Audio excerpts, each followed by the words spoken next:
Hi friends, so this is part 2 of the Python client server programming. So in the previous tutorial I just made a simple script that would receive inputs from a client. I demonstrated some part of it. So this is part 2. In this one I will be explaining it further. So before I start, I just want to say that if you have any questions or suggestions, recommendations, feel free to put it in the comment section below. So let's get started. So in here we saw that in the previous tutorial I created this client, this in here, this client object that used to that received the connection that was being it receives the how do I say it, receives it accepts the connection from a remote machine. So the client, it shows it it has the socket object, this one. The IP address is the IP address of the remote machine, and the port number has the port number of the remote machine that is connecting to it. So now let's say that we want to send something to that client. So let me open this client in here as well. So this is where we were previously. So in here we connected to that using Netcat, and so in here, let's say we want to send something. So this client, this is the client object or the socket object that we will be using to communicate with the remote machine. So you're saying client.send, and we will be sending the data as bytes. So in here, let's say you're saying hello, how are you, sir? So when we do this,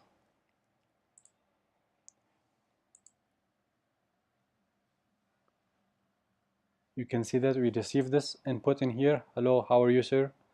And let's type in something more. Let's say client.send bytes. You can say what's up. So if you send it, now you can see that in here we receive this WhatsApp. So it keeps on coming in one. It doesn't come on new line, so it will just come beside the. It will appear beside the string that we previously sent. If you want to send in something like on a new line, you can use this \n. So if you type this in here now we can see that if we go,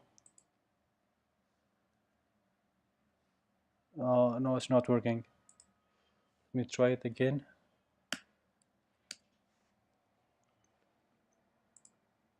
So now it's working. So if you type this \n, what it will do is that it will take the cursor to the next line. So if you send something more, it will just send it, the cursor will go on the next line. So whatever you type, it will come in on the next one and the next one. So now let's say you want to, one way of doing it is to send data like that, but you can also send data by storing it in a variable. Let's say greeting is equal to, in this case, let's say or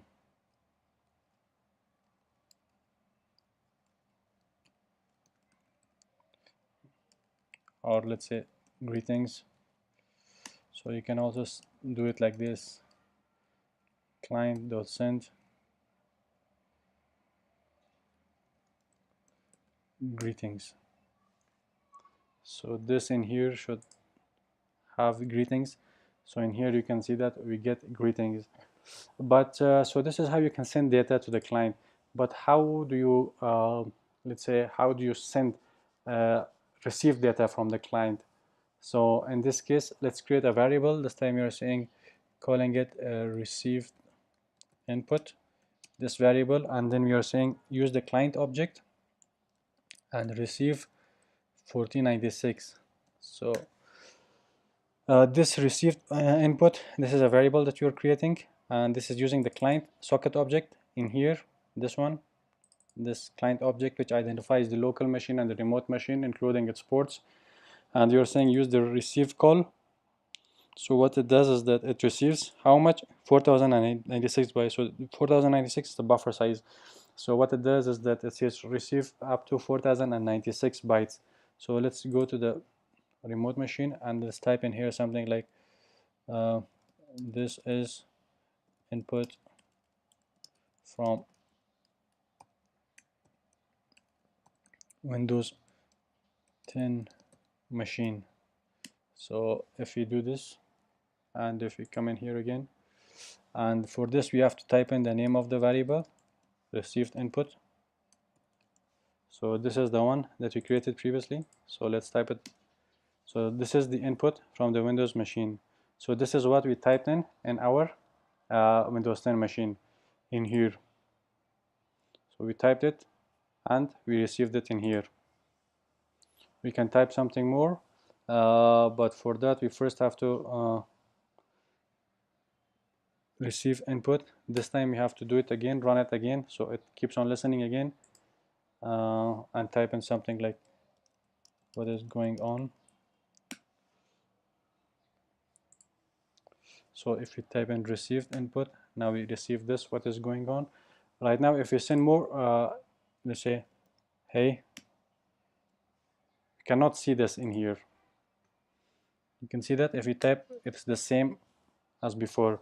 So it will only work if you run this, and sorry, if you run this, and now you can see that we get our message. So first you have to get run a client to receive it. Otherwise, if you keep in here, we have this hey right now. So otherwise, if you type in from here things like howdy, goodbye, what up. But if we write the type this received input, it doesn't automatically receive all those. So in order to receive all those things, so you have to first accept it. You are saying that receive. Again, we are saying receive up to 4096 bytes.